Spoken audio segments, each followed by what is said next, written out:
नदियों को स्वच्छ रखने के लिए केंद्र सरकार की महत्वाकांक्षी योजना नमामि गंगे के तहत उत्तराखंड में मां गंगा और उसकी सहायक नदियों को प्रदूषण मुक्त करने के लिए सरकार लगातार प्रयास कर रही है। वहीं नदियों की निर्मलता के लिए केंद्र सरकार की अमृत योजना के तहत शहरों में सीवरेज ट्रीटमेंट प्लांट लगाए जा रहे हैं। इसी क्रम में मंगलवार को मुख्यमंत्री पुष्कर सिंह धामी ने हल्द्वानी में लगभग 35 करोड़ की लागत से 28 MLD क्षमता के सीवरेज ट्रीटमेंट प्लांट STP का लोकार्पण किया।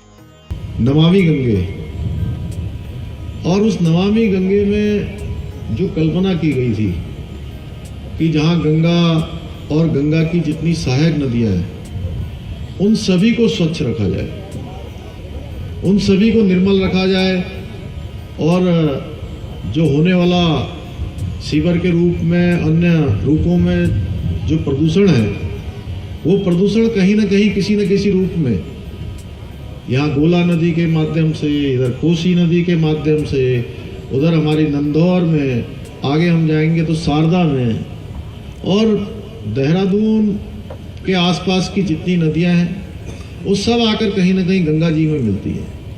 उन सबको स्वच्छ किया जाए। सीएम धामी ने कहा, गोमुख गंगोत्री से हरिद्वार तक गंगा की निर्मलता को लेकर लगातार प्रयास किए जा रहे हैं। 132 गंदे नाले गंगा की पवित्रता को नष्ट कर रहे थे, जिन्हें अब सीवरेज प्लांट में लाया गया है। सीएम ने कहा, ऋषिकेश तक मां गंगा का जल A श्रेणी का हो गया है, जबकि ऋषिकेश से हरिद्वार और उत्तराखंड बॉर्डर तक B श्रेणी का है। सीएम धामी ने कहा, हमने संकल्प लिया है कि उत्तराखंड की सीमा तक हम A कैटेगरी का ही गंगा जल पहुंचाने का प्रयास कर रहे हैं। इसमें गंगा एवं गंगा की सहायक नदियों में, जिसके बारे में मैंने शुरू में कहा था, नमामि गंगे कार्यक्रम के तहत सभी दूषित नालों को, जितने भी सभी दूषित नाले आते हैं उन सभी दूषित नालों को टैप करके दूषित जल प्रभाव को गंगा में प्रभावित होने से रोका गया और ऐसे 132 नाले थे।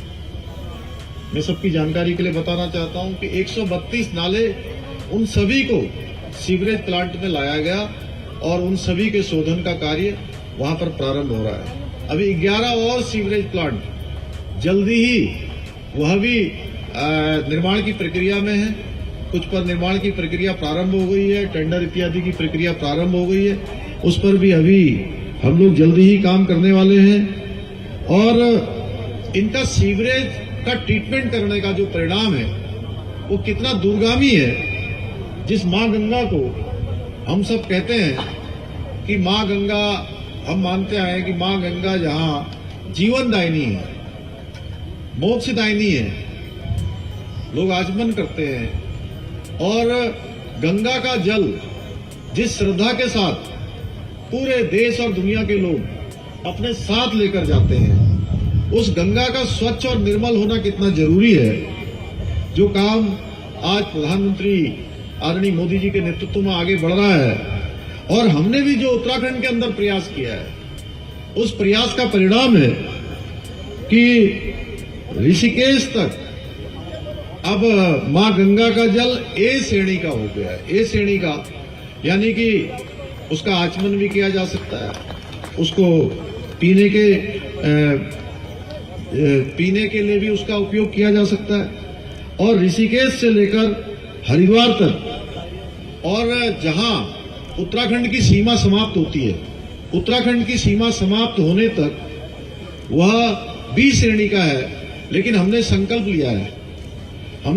लिया है कि हम मां गंगा के जल को उत्तराखंड की सीमा तक A श्रेणी का भेज देंगे, A श्रेणी का बनाकर ही आगे बढ़ाएंगे, देश को समर्पित करेंगे। दोस्तों, हमारा यह वीडियो आपको कैसा लगा आप हमें कमेंट बॉक्स में ज़रूर बताइएगा। अगर आप इसको YouTube पर देख रहे हैं तो हमारे चैनल को सब्सक्राइब करिए। अगर आप Facebook पर देख रहे हैं तो हमारे चैनल को लाइक करिए और हमारे पेज को फॉलो करें। नमस्कार।